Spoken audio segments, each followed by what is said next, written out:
Bismillahirrahmanirrahim. Assalamualaikum warahmatullahi wabarakatuh. Waalaikumsalam warahmatullahi wabarakatuh. Al-Fatihah ila hadratin Nabi Muhammadin al-Mustafa Rasulullah sallallahu alaihi wasallam wa walidina wa masyayikhina wa muallimina wa asatidina, khususan li muallifi hadha kitab al-Imam An-Nawawi wa khususan li muassisi hadzal majlisi wal masjidi. أن الله يغفر لهم ويرحمهم ويعلي درجاتهم بالجنة وينفعنا بأسرارهم وأنوارهم وعلومهم ونفعهم بالدين والدنيا والآخرة، وأن الله الكريم يفتح علينا فتوح العارفين ويفقهنا بالدين ويرزقنا كمال الإخلاص واليقين إلى حضرة النبي شيء لنا ولهم. الفاتحة. أعوذ بالله من الشيطان الرجيم. بسم الله الرحمن الرحيم.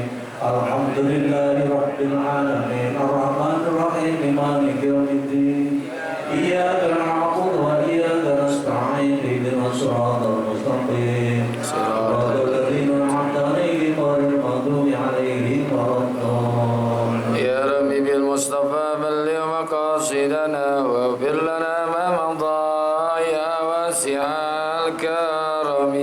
يا ربي بالمصطفى بلغ مقاصدنا واغفر لنا ما مضى يا واسع الكرم. يا رب هيئ لنا من أمرنا رشدا واجعل معونتك الحسنى لنا مددا. يا ربي بالمصطفى بلغ مقاصدنا واغفر لنا ما مضى يا واسع ولا تكلنا إلى تدبير أنفسنا فالنفس تعجز عن إصلاح ما فسدا. يا ربي بالمصطفى بلغ مقاصدنا واغفر لنا أنت العليم وقد وجهت يا أملي إلى الرجاء كوجها سائلا ويدا.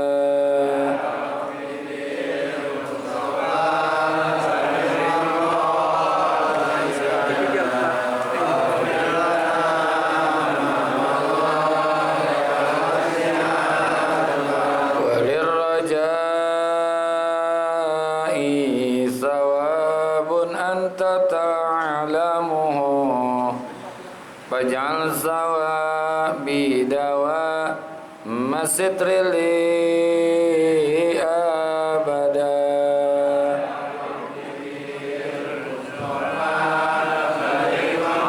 Baru habis ditinggal tadi.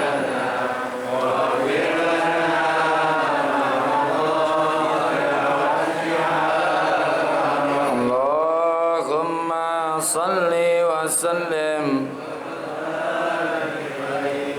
Bismillahirrahmanirrahim. Alhamdulillahi rabbil alamin. Wassalatu wassalamu ala sayyidina wa maulana Muhammadin sallallahu wa ala alihi wa sahbihi ajma'in, amma ba'du.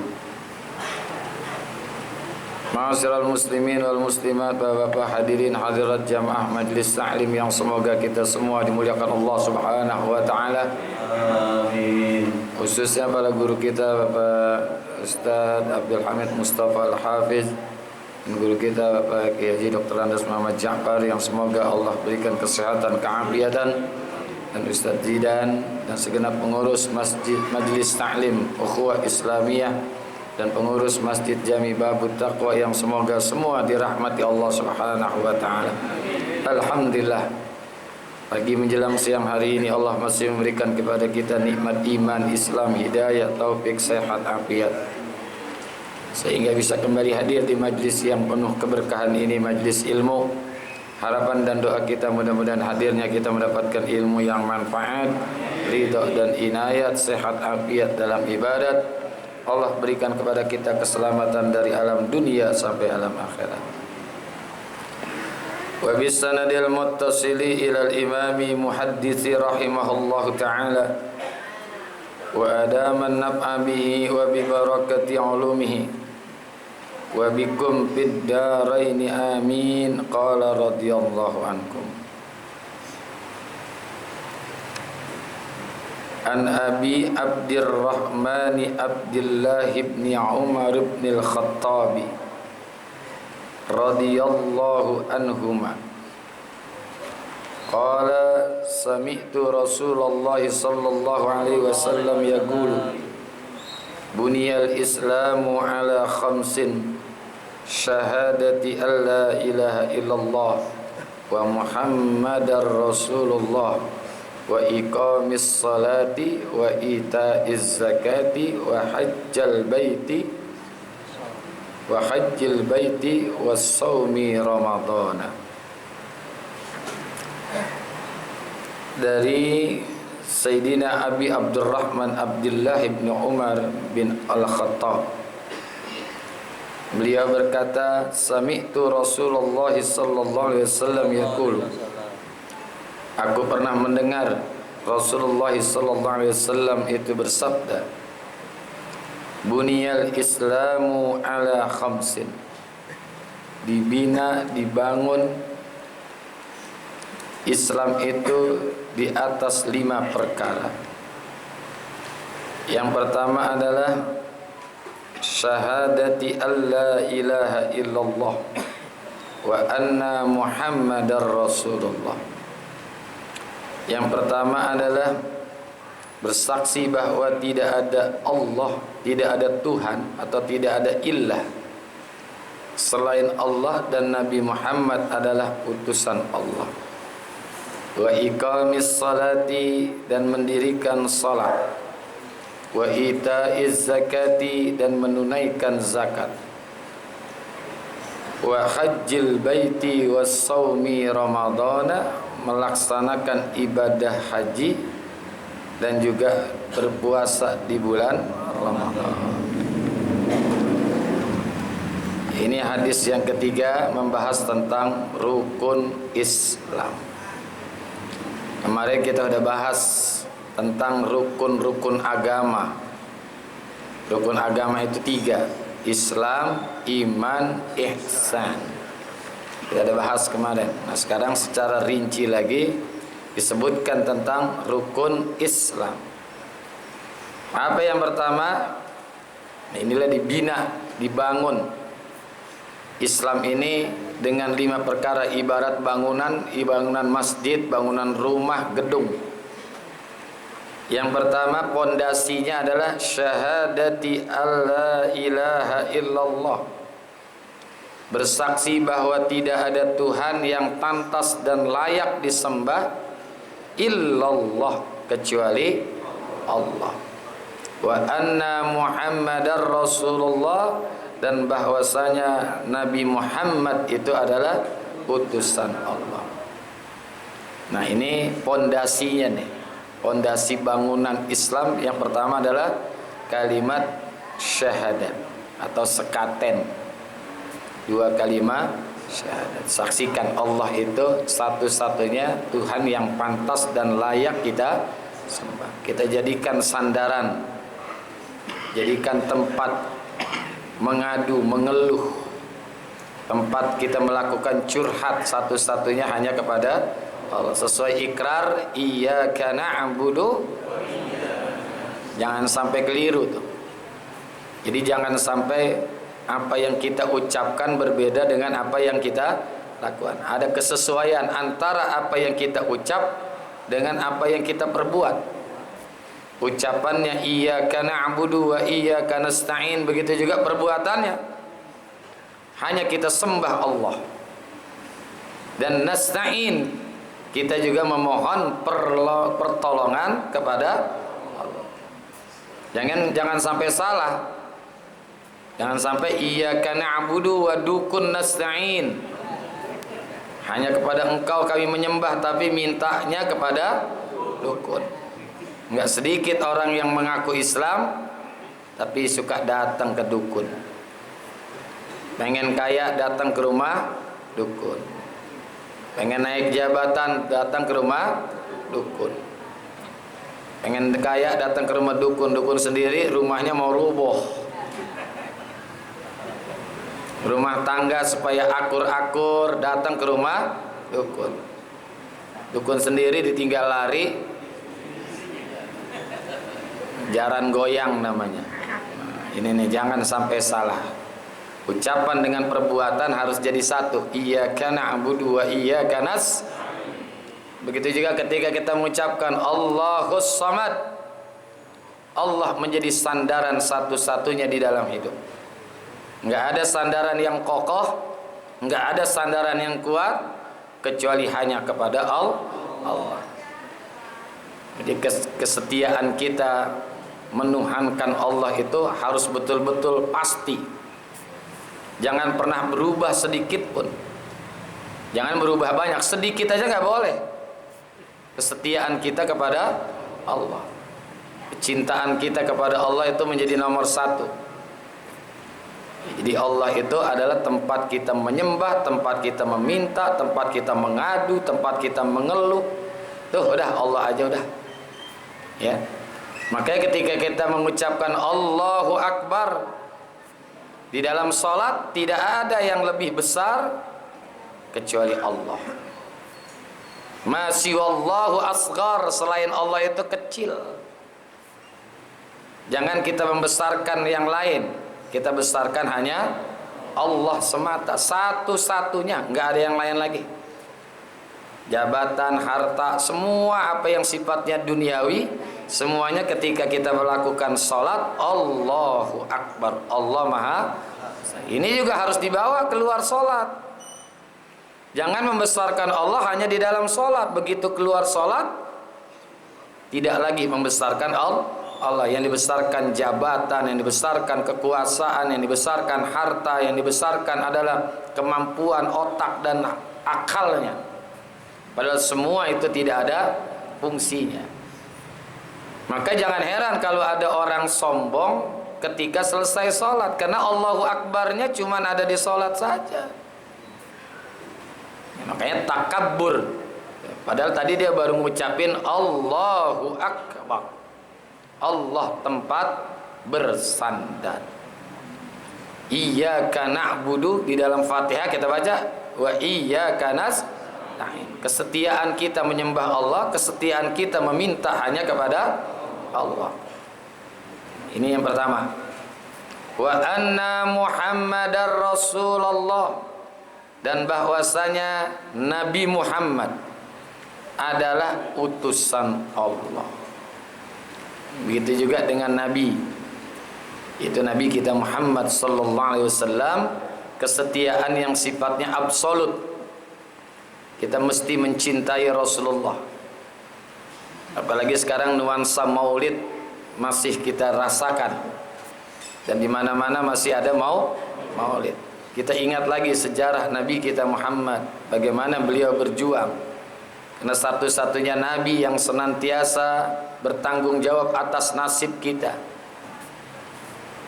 Bahkan beliau nyaris tidak memikirkan diri dan keluarganya. Yang jadi pikir Nabi bagaimana manusia di kolong langit ini selamat dunia akhirat. Ini utusan Allah. Makanya diawali dengan kita mengenal siapa sosok Nabi kita Muhammad sallallahu alaihi wasallam.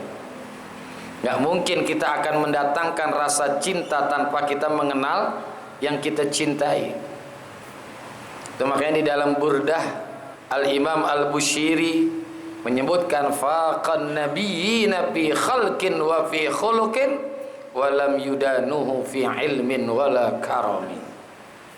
Rasulullah itu, Nabi Muhammad itu mengungguli dari seluruh para nabi fi khalqin wa fi khuluqin, baik pada sosoknya ataupun perilakunya. Walam yudanuhu fi ilmin wala karami, dan tidak ada yang bisa mengalahkan Nabi Muhammad dalam urusan kemuliaan dan juga dalam urusan ilmu. Jadi Rasulullah itu ilmunya luar biasa, karena yang mengajarkan Rasulullah nggak ada gurunya. Siapa gurunya? Allah. Adabani Rabbi fa ahsana ta'dibi. Tuhanku telah mendidikku, maka baguslah adabku. Ini ilmunya Rasulullah luar biasa nih. Jangankan dalam ilmu-ilmu yang dalam, bahasanya saja bahasanya. Ketika beliau berbicara dengan seluruh suku-suku yang ada di Arab itu, Rasulullah bisa bahasanya. Ada suku yang paling tinggi bahasanya tuh. Kalau di Jawa namanya bahasa apa namanya tuh? Inggil. Romo Inggil. Rasulullah bisa tuh suku Hamadan namanya. Suku Hamadan itu yang dia punya bahasa paling luar biasa. Rasulullah bisa. Ya kalau sekarang Rasul ketemu orang Jawa, orang Sunda bisa ngomong. Kumaha? Gitu. Lu Jawa apa? Jawa apa tuh? Nah. Bisa Rasul bahasa apa aja bisa. Itu ilmunya Nabi kita Muhammad sallallahu alaihi wasallam. Dan berbicaranya simpel, padat, paham orang. Simpel, padat, paham dan gampang diingat. Makanya hadis-hadisnya nggak terlalu panjang-panjang. An-nazafatu minal iman.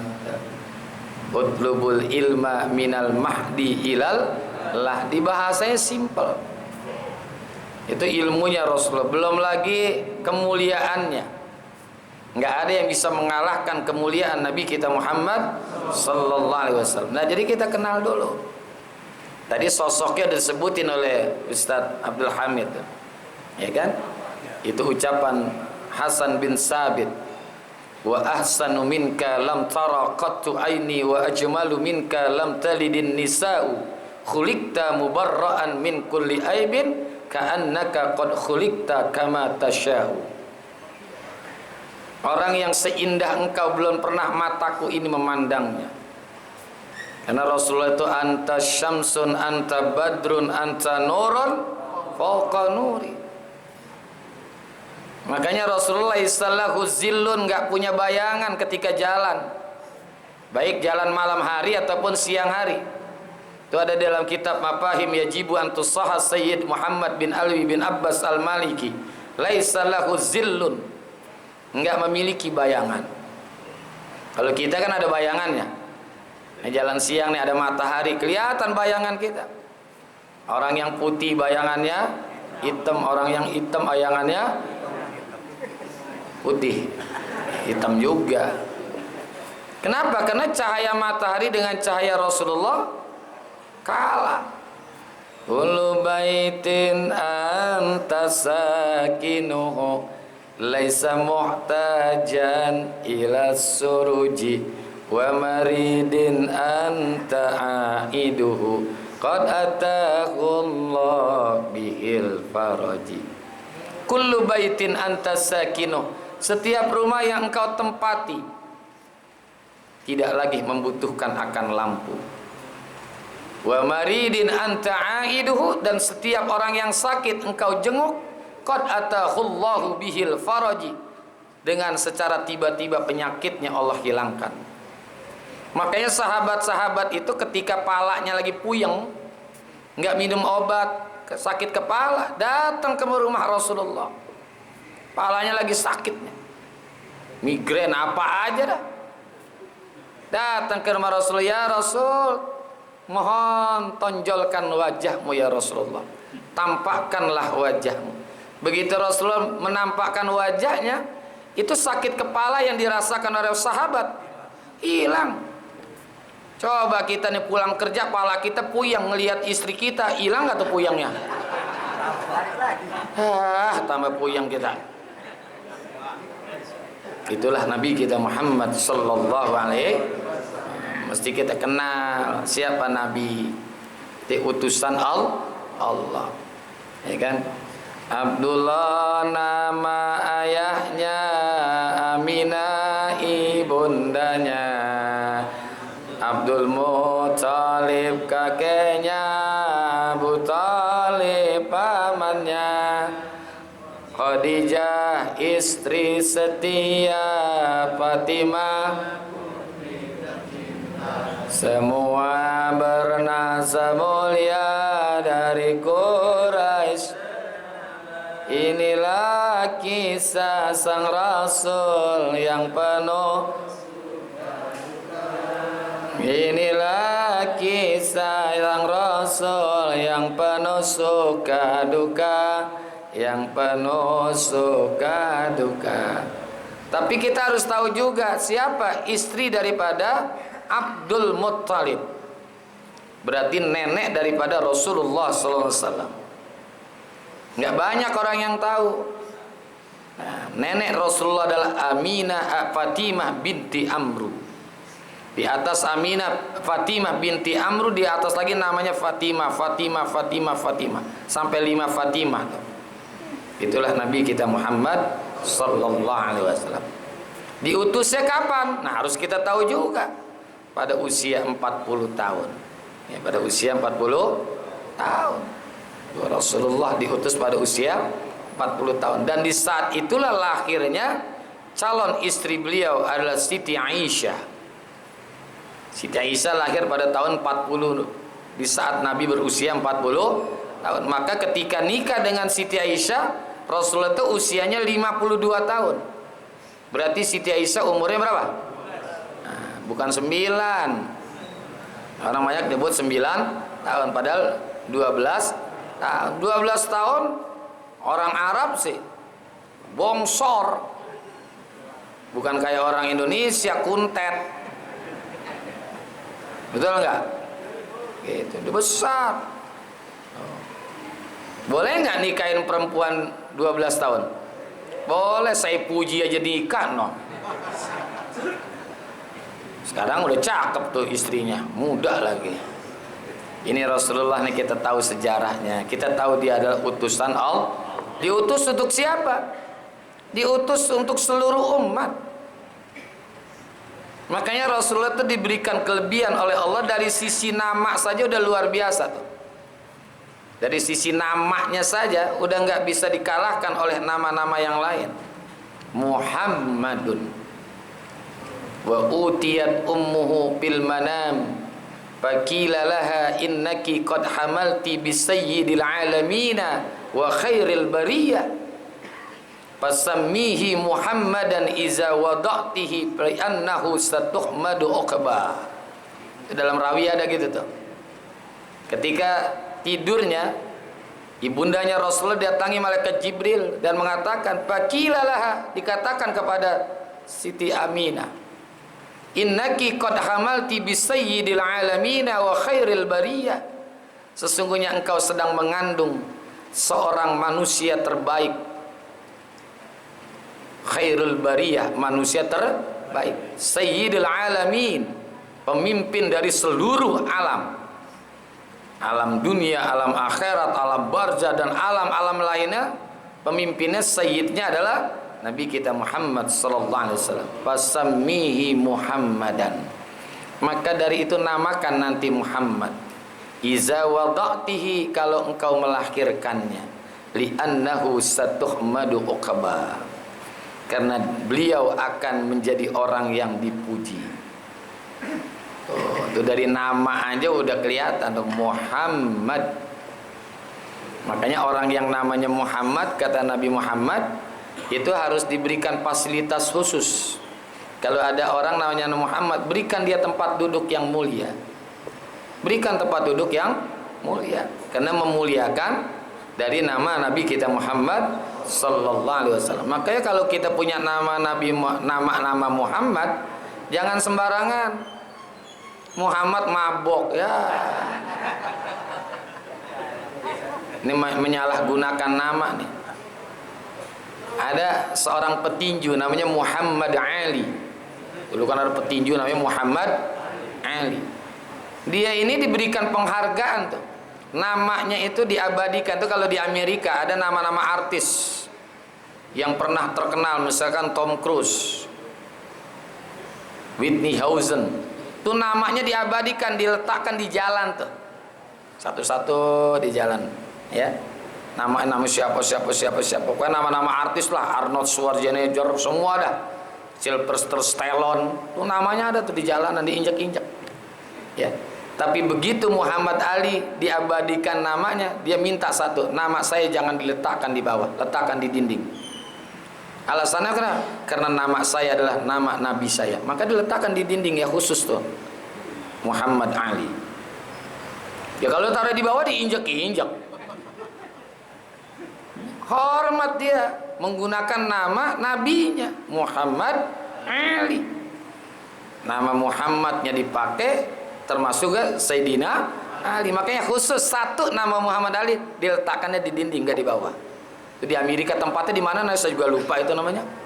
Beverly Hills apa di mana tuh saya lupa dah. Pokoknya nama-nama artis-artis Barat itu Amerika diabadikan namanya, tapi diinjak-injak satu nama tokoh, salah satunya adalah Muhammad Ali, diletakkan di dinding. Kita muliakan nama Nabi Muhammad. Ya, jangan kita abaikan tuh. Makanya manggil Rasulullah jangan Muhammad aja, songong. Benar nggak? Allah aja nggak pernah di Al-Quran nyebut Muhammad. Ya ayyuhan nabi qul li azwajika in kunna turidnal hayatad dunya fata'alaiha. Ya ayyuhar rasul balligh ma unzila ilaika. Pernah Allah itu menyebut dengan Muhammad, tapi itu tidak dalam redaksi Al-Quran, tapi dalam redaksi ketika bertemu di saat Rasulullah diisrakan dan dimi'rajkan. Itu doang. Selainnya sebut adalah dengan pangkatnya. Orang kalau disebut pangkatnya meskipun gak disebut namanya langsung, itu lebih dimuliakan. Misalkan lurah, camat, wali kota, gubernur, presiden. Ya, kita katakan selamat datang Bapak Lurah pada acara peringatan Maulid. Kan lebih mulia tuh. Daripada kita sebut namanya langsung. Selamat datang si Mamat. Ya, nama lurahnya namanya Mamat. Selamat datang Mamat di acara Maulid. Ya kan jelek. Tapi kalau disebut nama lurahnya itu lebih mulia. Begitu juga Rasulullah, kita nggak sebut namanya saja orang udah paham Rasulullah. Ya Rasulullah nggak disebut namanya, padahal disebut pangkatnya saja. Itu lebih mulia. Jangan kita sebut Muhammad. Jangan. Itu khusus untuk Rasulullah Sallallahu Alaihi Wasallam. Nah, kita kenalin Rasulullah sebagai utusan Allah, diutus untuk seluruh umat. Jin aja nih. Nabinya itu adalah Nabi Muhammad. Jin, ya, jin itu namanya, nabinya adalah Nabi Muhammad, karena seluruh makhluk, ya.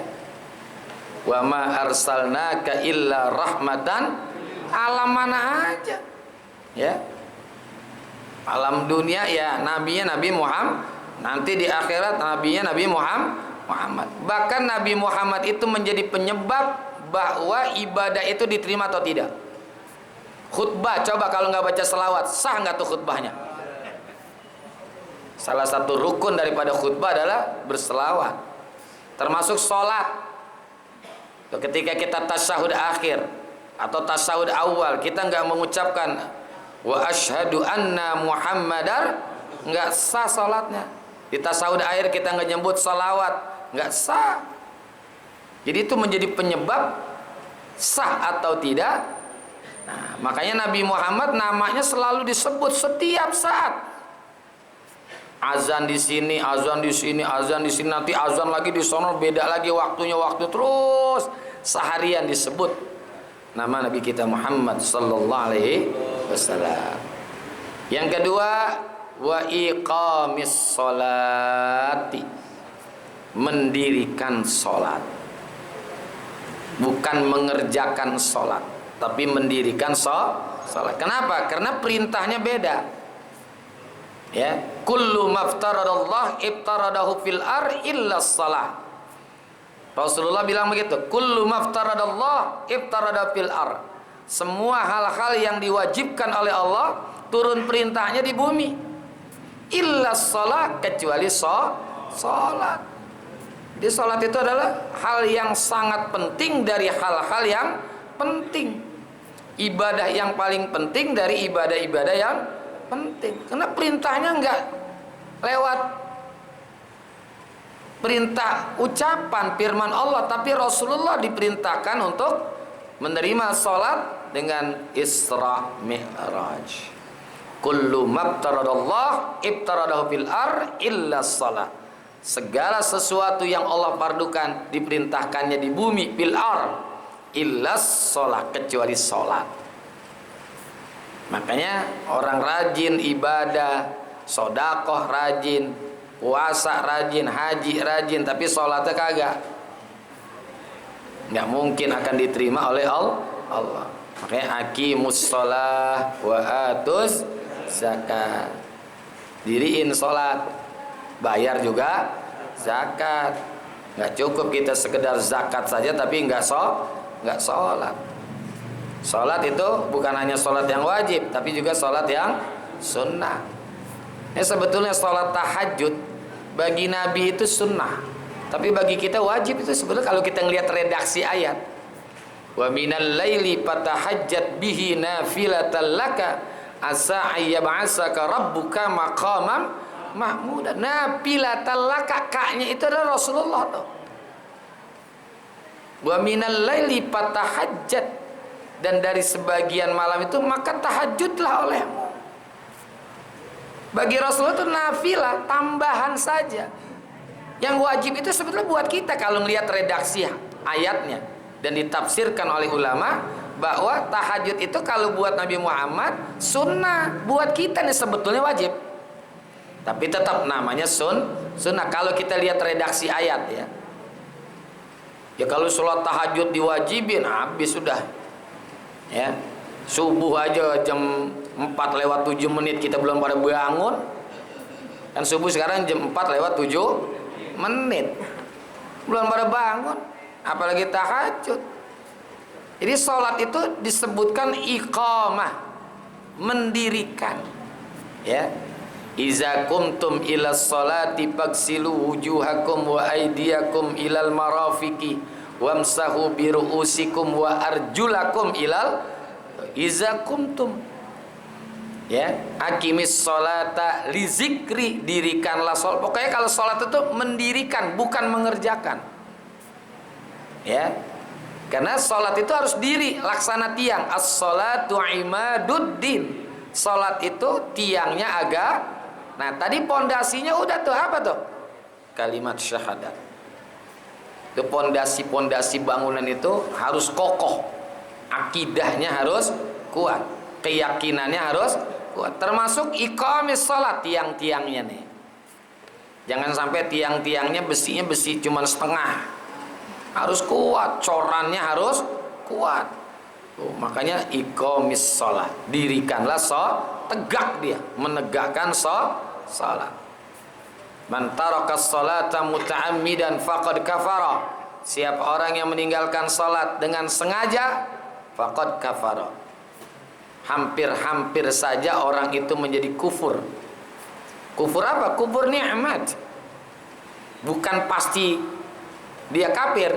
Memang kalau menurut Imam Ahmad bin Hambal, ini pakotnya litahqiq, benar-benar kafir tuh orang yang meninggalkan sholat dengan sengaja. Tapi kalau menurut Al-Imam Asy-Syafi'i, qadnya itu litaqlib, hampir-hampir saja dia kafir.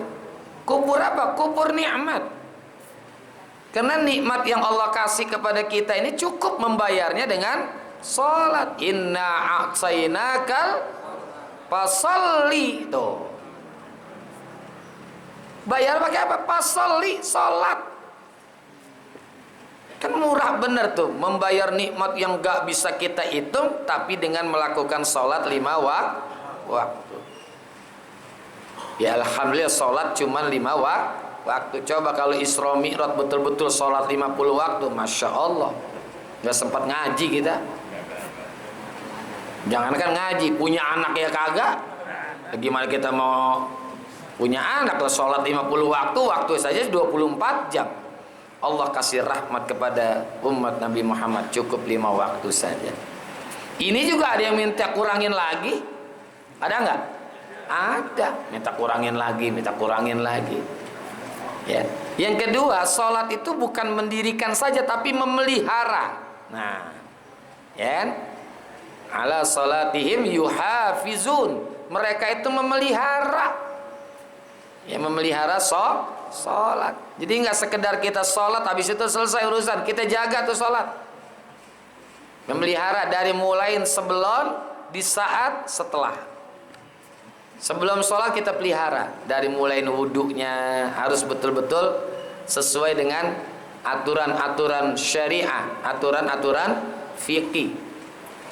Bila perlu ada adab-adab ketika berwudu. Baca di kitab Maraqil Ubudiyah, kan itu adab-adab ibadah. Al-Imam Al-Ghazali menulis kitab Bidayatul Hidayah, disyarah oleh Syekh Nawawi. Bidayatul Hidayah menjadi Maraqil Ubudiyah. Itu adab ibadah, bukan teknis ibadah, tapi adabnya dia. Ketika kita membasuh tangan sebelum kita berwudu, ada doanya. Ketika berkumur-kumur, ada doanya. Itu adab-adab.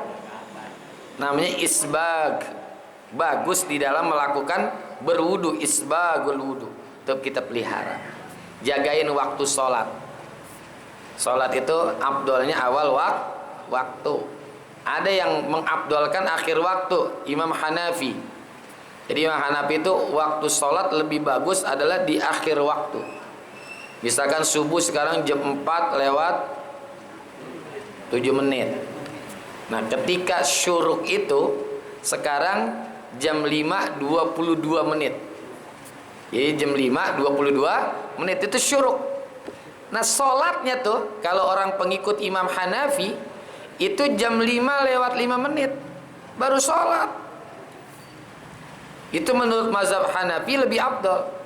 Makanya kalau ada orang sholat jam 5 lewat 10 menit, jangan curiga kesiangan. Mungkin dia pengikut mazhab Hanafi, padahal sih emang kesiangan. Ya padahal sih emang kesiangan. Tapi kita husnuzon aja, barangkali dia mazhab Hanafi pengikutnya. Tuh. Jadi waktunya itu harus kita pelihara. Ajilu bis shalah qoblal faut wa ajilu bit taubah qoblal maut. Awalul waktu ridwanullah wa awsatuhu rahmatullah wa akhiruhu afwallah. Awal waktu itu keridhaan dari Allah, pertengahan rahmat dari Allah, ujung waktu itu merupakan maafnya dari Allah. Jangan sampai kita dapat maaf Allah berarti pernah melakukan salah. Afdolnya itu awalul waktu, awal waktu. Begitu habis azan kita wudu, kita pakai baju, pakai mukena, sholat 2 rakaat atau 4 rakaat, baru kita iqamah. Itu awal waktu. Jadi awal waktu bukan habis azan langsung qomat, bukan. Ada rangkaian-rangkaian persiapan sholat, itu bagian daripada awal waktu. Ya di masjid ini barangkali ada tuh menjelang iqamah itu di setel 10 menit atau 15 menit. Kasih kesempatan orang melakukan sholat sunnah. Karena sayang kalau sholat sunnah kita tinggalin, sayang. Karena itu sebagai ijbar, sebagai penambal daripada kekurangan sholat fardu. Saya yakin, saya pribadi, kita rame-rame sholat fardu kita pasti banyak yang kurang. Banyak yang kurang nggak? Banyak kekurangannya. Coba kita berusaha khusyuk, kagak bakalan mampu. Jangan sholat di rumah, di masjid aja tuh kita berusaha khusyuk, kadang-kadang enggak. Lah sholat di masjid, jiwanya masih ada di rumah. Nggak kebawa tuh jiwanya. Bener ya? Jujur tuh, kita tuh padahal kan tadi akimis sholah li zikri, dirikan sholat untuk mengingat aku. Tapi di saat sholat yang diingat bukannya Allah. Tahu apaan? Nah ini iqamis sholat, dirikan sholat, bukan melaksanakan, mengerjakan sholat, tapi mendirikan. Harus betul-betul kita dirikan dengan tegak itu sholat. Yang berikutnya wa itaiz zakah wallahu a'lam bissawab. Terima kasih, mohon maaf. Hadanallahu iyyakum ajma'in. Assalamualaikum warahmatullahi wabarakatuh. Waalaikumsalam warahmatullahi wabarakatuh. Jadi gimana?